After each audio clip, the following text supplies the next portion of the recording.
Assalomu alaykum hurmatli teletomoshabinlar. Buxoro telekanali o'z ko'rsatuvlari taqdimotini Stop korrupsiya loyihasi bilan davom ettiradi. Xabaringiz bor, biz ko'rsatuvlarimizda korrupsion holatlarni oldini olish borasida viloyatimizda turli tashkilot hamda korxonalarda amalga oshirilayotgan ishlar haqida ma'lumotlarni ulashib kelmoqdamiz. Bugun ham Hudud gaz Buxoro gaz ta'minoti filialida aynan bu yo'nalish bo'yicha amalga oshirilgan ishlar haqida ma'lumotlarga ega bo'lamiz. Suhbatdoshimiz Hudud gaz Buxoro gaz ta'minoti filiali mutaxassisi Ravshan aka Navro'zi bo'ladilar. Ravshan aka, assalomu alaykum. Assalomu alaykum, xush kelibsizlar.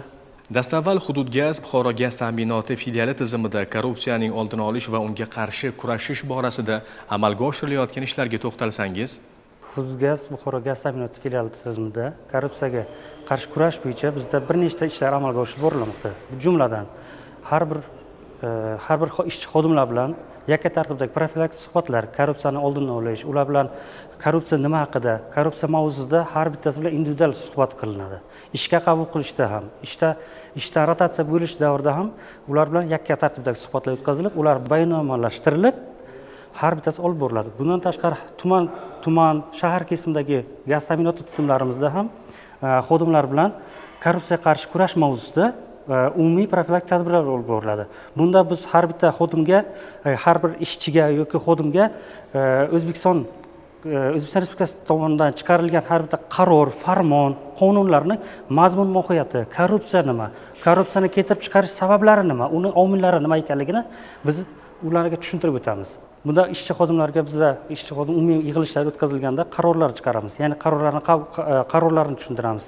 51-77 qarorlar to'g'risida O'zbekiston Respublikasining 2017-yilda qabul qilingan qonunlarning mazmun mohiyati, xo'sh, yana ularda shu compliance tizimidagi ichki normativ hujjatlarning ularning mazmun mohiyati bo'yicha ham tushuntirishlar ishlarini olib boramiz. Keling, compliance nazorat tizimi haqida gapiryapsiz. Bu tizim Hudud gaz Buxoro gaz ta'minoti filiali tomonidan qanday yo'lga qo'yilgan va korrupsiyaviy holatlarni oldini olishda naf keltiryaptimi? Albatta, bu korrupsiya tizimining mexanizmlari o'zimizda ham ishlab chiqildi. Ya'ni bu qanaqa raqamlashtirishga o'tkazilyapti. O'zimizda kol markazlarimiz, fuqarolarning tabiiy gaz yo'nalishida, suyultirilgan gaz yo'nalishi bo'yicha kol markazlarimiz tashkil etildi. Ishonch telefonlarimiz mavjud. Bundan tashqari Telegram botlar, ijtimoiy tarmoqlar orqali targ'ibot tashviqot, infografik ma'lumotlarni ham berib bormoqdamiz. Bu o'z natijasini berib kelmoqda. Ya'ni bu qanday ishonch telefonlarimiz orqali yoki 1104 kol markazimiz orqali fuqarolarning korrupsion holatlari bo'yicha murojaatlarni qabul qilyapmiz, ularni tahlil qilyapmiz.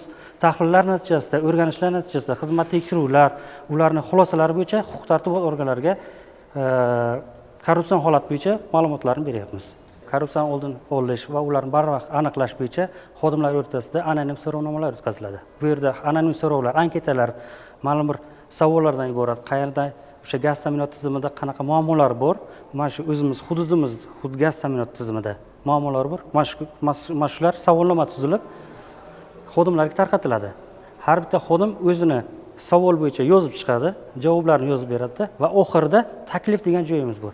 O'sha yerda xodim qaysi tizimda, qayerda suyultirilgan yo'nalishdami, tabiiy gaz yo'nalishdami, qanaqadir korrupsion holat paydo bo'ldi yoki omil shakllanayotgan bo'lsa, mana shu yerda nima qilsak korrupsiyani oldini olish bo'yicha o'z takliflarini berib chiqadi. Biz har bitta anonim so'rovnoma anketalarni jamlab, ularni biz tahlil qilamiz. Agar mana shu savollar bo'yicha yoki umumiy qanaqadir muammo yaqinlashgan bo'lsa, biz o'sha korrupsiyani oldini olish, ularni bartaraf etish mexanizm, chora-tadbir mexanizm ishlab chiqamiz. Mana suyultirilgan gaz ballonlarini tarqatish borasida agar mana shunday holatlar uchradi deylik, fuqarolar o'rtasida ham so'rovnomalar o'tkaziladi, ya'ni xodimlarning ularga qilayotgan muomalasi hamda ish jarayoni bilan bog'liq. Compliance tizimi xodimlari nafaqat biz tabiiy yo'nalishda, bizda har bitta GNPlarda, gaz to'ldirish shoxobchalarida ham xodimlarimiz mavjud. Mazkur mana shu har bitta biriktirilgan gaz ta'minoti tizimi xodimlari, ya'ni compliance xodimlari gaz ballonini tarqatish jarayonlarini kuzatadi, monitoring olib borishadi. Uni oshkor olib borish mumkin, oshkor olib borishadi yoki yashirin tarzda monitoring olib borishadi. Har bitta monitoring jarayonida suhbat, masalan, mana shu yo'nalishda gaz tarqatildi, biz xodim keladi, suhbat qiladi fuqaro bilan. Suhbat chaqirib aytadi. hurmatli fuqaro, siz mana shu kunda mana shu iste'molchi yoki gaz ichlangar tomonidan mana shu gaz ballonni oldingiz. Taassurotingiz qanday? Nima deysiz? To'g'ri tarqatdimi? Necha pulga berdingiz? Necha pulga tarqatildi? ID kartalar orqalimi? Qanday tarqib? Har bitta tizimni biz so'rab olamiz o'sha fuqarodan. O'rganamiz u bilan. Fuqaro bilan suhbatlashamiz. U bilan kerak bo'lsa agar qanaqadir korrupsion holati yoki o'sha gaz xodimi tomonidan odob axloq yuzasidan bo'yicha ham hattoki kiyinish madaniyatiga ham e'tibor berib, ulardan suhbat olamiz. Siz mana shu gazchini taniysizmi? Mana shu gazchi sizni xonadoningizga kelib ketdimi? Mana shularni hammasi qayd qilib, dalolatnoma qilib boramiz. Va o'sha har bitta suhbatimiz ketirib tahlil qilamiz. Va agar o'sha tarqatgan gazchi, o'sha chilangar ta'minotchimiz, xodimimiz tarqatgan gaz bo'yicha muammo kelib chiqadigan bo'lsa, uni chaqirtirib, u bilan yakka tartibda suhbatlab boramiz. Agar mana shunday holatlarda korrupsion holatga yo'l qo'ymagan xodim aniqlansa, uni rag'batlantirish jarayonlari ham bor. Rag'batlantirish jarayonimiz qanday bo'ladi? Bo'ladi. Bor uni jarayonimiz. Bu qanday? Ya'ni o'sha hududda, o'sha gaz ta'minot tizimimizda yoki bo'limimizda umumiy profilaktik davra suhbati bo'ladi. Davra suhbati jarayonida agar o'sha fuqaro bilan yaxshi ijobiy xulosalar, ijobiy baholar olingan bo'lsa, o'sha chilangar chaqirib turg'izib, hammani oldida tashakkur aytib, unga minnatdorchilik bildiriladi. Mana suyultirilgan gaz tizimida nazorat haqida gapirdingiz. Endi tabiiy gaz tizimida ham bunday holatlarning oldini olish uchun alohida bir nazorat bormi? Tabiiy gaz tizimida ham shunaqa nazoratlar olib boriladi. Har bitta o'sha tabiiy gaz yo'nalishidagi fuqarolar bilan ular uyma-uy yurib, noqonuniy qoidabuzarlik holatlari bo'yicha tahlil qilinadi. Mahalla gazchilarimiz, har bitta hududlarda mahalla gazchilarimiz, mahalla yetkiliklari tashkil etilib, mana shular bilan birgalikda mahalla raislari yoki o'sha ichki ishlar profilaktika inspektorlari orqali xonadon-xona yurib, ular bilan tabiiy gazga ulanish holati, tartib ulanish qoidasi qanday, to'g'ri texnika xavfsizligi amal qilganmi yoki yo'qmi, u gaz hisoblagichdan to'g'ri foydalanib, maqsadli foydalanyaptimi, tabiiy gazdan qanday holatda foydalanyapti, ya'ni tadbirkorlik maqsadida foydalanayotgani bo'yicha yoki o'sha o'zi iste'molchi sifatida foydalanayotgan bo'yicha ham tahlil qilinadi. Agar o'sha yerda o'sha iste'molchi nopok iste'molchi bo'lib, o'sha tabiiy gazdan o'z manfaatida foydalanayotgan bo'lsa, unga nisbatan ma'muriy choralar ko'rish orqali amalga oshiriladi. Xodimlar o'rtasida korrupsion holatlarni baholash tizimi mavjudmi?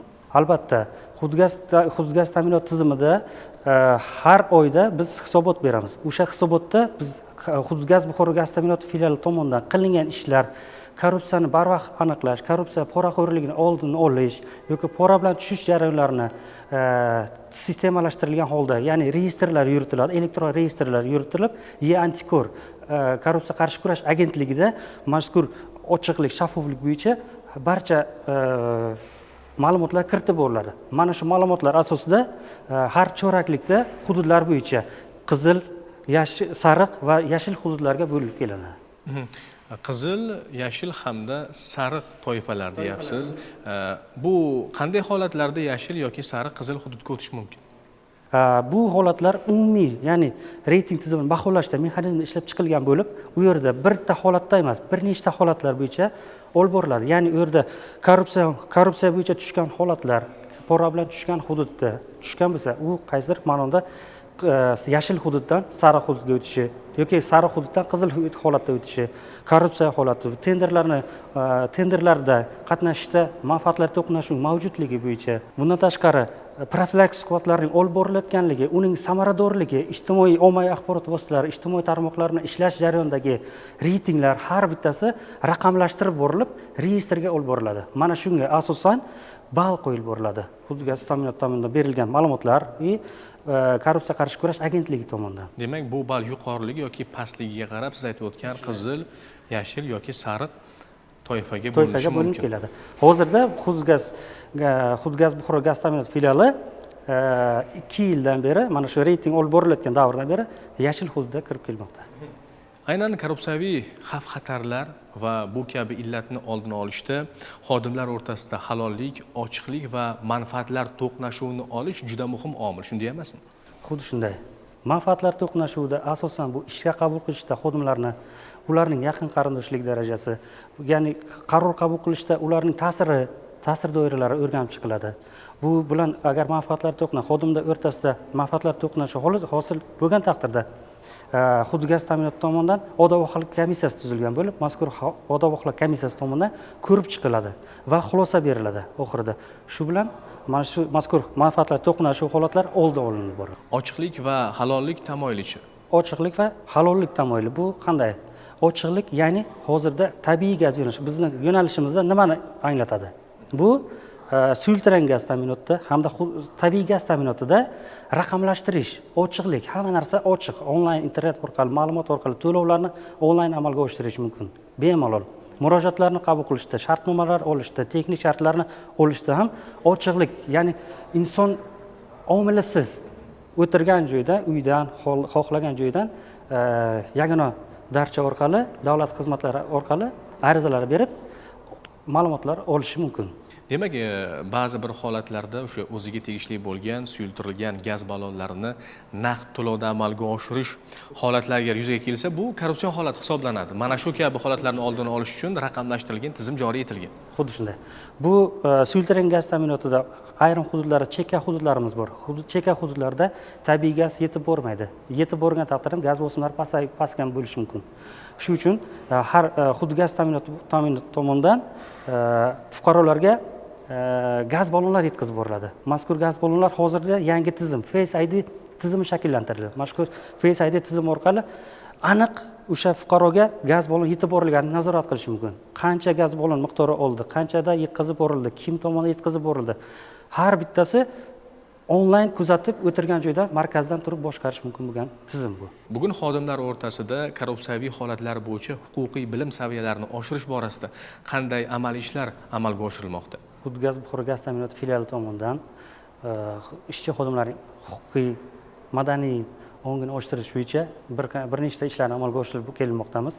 Jumladan bu ishchi xodimlar bilan suhbatlar, ishchi xodimlar bilan tashkil etilgan umumiy profilaktik davra suhbatlarida yoki seminar treninglarda biz ularga o'sha hududiy gaz ta'minoti tizimida yoki tabiiy gaz ta'minoti tizimida sodir etilgan huquqiy qoidabuzarliklar, noqonuniy holatlar bo'yicha videoroliklarni ijtimoiy tarmoqlar orqali chiqarilgan videoroliklarni qo'yib berib, ularni mana shu yo'l noto'g'ri ekanligi bo'yicha targ'ibot ishlarini olib boramiz. Shuningdek, o'sha ishchi xodimlarning videoroliklaridan tashqari ularga hozirda tashkil etilgan agentlik tomonidan tashkil etilgan virtual akademiya o'qish tashkil etilib, bu yerda korrupsiyaga qarshi kurash bo'yicha bir nechta mavzular asosida test sinovlari o'tkazib boriladi va bu yerda har bitta ishchi xodim ulardan test sinovlari orqali korrupsiyaga qarshi kurash bo'yicha qanchalik bilim saviyasida ekanligini baholab boramiz.